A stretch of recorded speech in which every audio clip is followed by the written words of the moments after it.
All right, so someone wanted to know, is it possible to reverse insulin resistance and how long does it take? So this video is for that person. First of all, what is insulin resistance?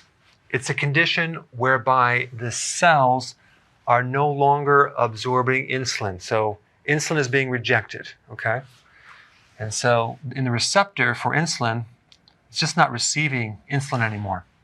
The consequence of that is this. Without insulin, the cells can't get fuel, they can't get nutrition, so they're starving, they're hungry, and you're craving carbohydrates. There's a little signal sent back to the pancreas because it's not getting absorbed inside the cell that tells the pancreas, hey, we don't have enough insulin, make more. So then the pancreas makes more and more insulin. So an average person with insulin resistance has 5 to 7 times more than normal. The problem with this is that this high level of insulin creates damage in the body.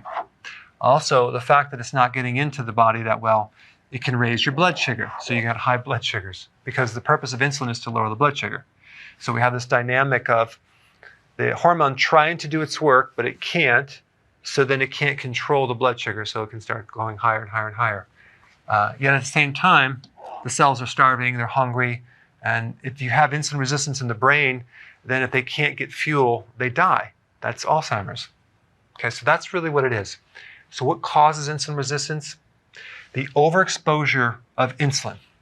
Okay, what causes that? The chronic consumption of carbs and eating too frequent, okay? Frequent meals and snacking. How do we fix this problem?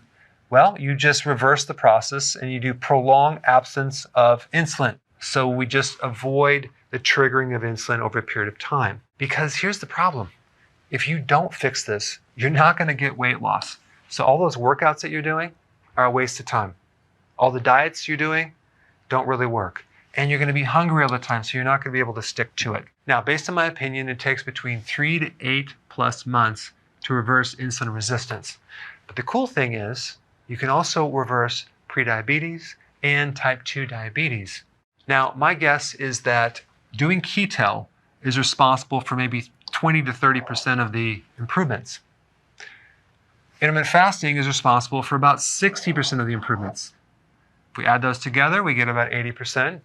But if you do the healthy version of keto with intermittent fasting together, you can get 90+% results. Why? Because the healthy version of keto itself supplies the key nutrients, okay, zinc, vitamin D, chromium, potassium, magnesium, the B vitamins, to help speed up the process. And if you want to enhance and speed up your results, you would add these things: exercise, reduce your stress, increase sleeping, certain supplements to take more of certain nutrients that target the beta cells of the pancreas that are involved in insulin resistance. And the way that you know that insulin resistance is going away, you can do a test called HOMA-IR, okay? But honestly, I would just look at these 6 things, okay? Number 1, is your hunger going away? Can you go longer between meals without eating? How about your belly fat? Is it disappearing? That means the inside of the fat around the organs is going away, especially the liver fat as well. Is your blood pressure going down? Now here's the thing, when you have high insulin or high sugars, the arteries get really, really stiff. And when you do healthy keto and intermittent fasting, I would also recommend more vitamin D with this, you can improve blood pressure. But sometimes it takes up to a year to get this under control. Next one, good blood sugars.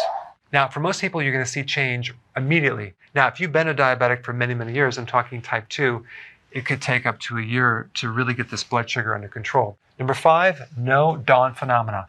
The dawn phenomena is this: when you wake up in the morning, you didn't eat anything, and your blood sugar is high. That just means that you're in the transition phase of adapting to ketosis, and you still have insulin resistance. So if you have this, and then it goes away, which it will over time, that means your insulin resistance is much, much better. And number 6, you have a lot more energy. That's a real good indicator that it's working. I'm going to add number 7, which is you're satisfied when you eat. So maybe before, when you had insulin resistance, you eat and you just don't feel fulfilled, now you do.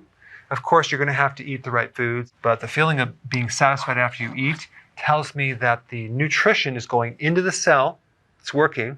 That means that you no longer have that resistance, because with insulin resistance, that blocks the nutrients going in the cell. It's hard to feel satisfied with food.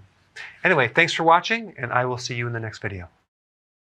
Hey, if you're liking this content, please subscribe now, and I will actually keep you updated on future videos.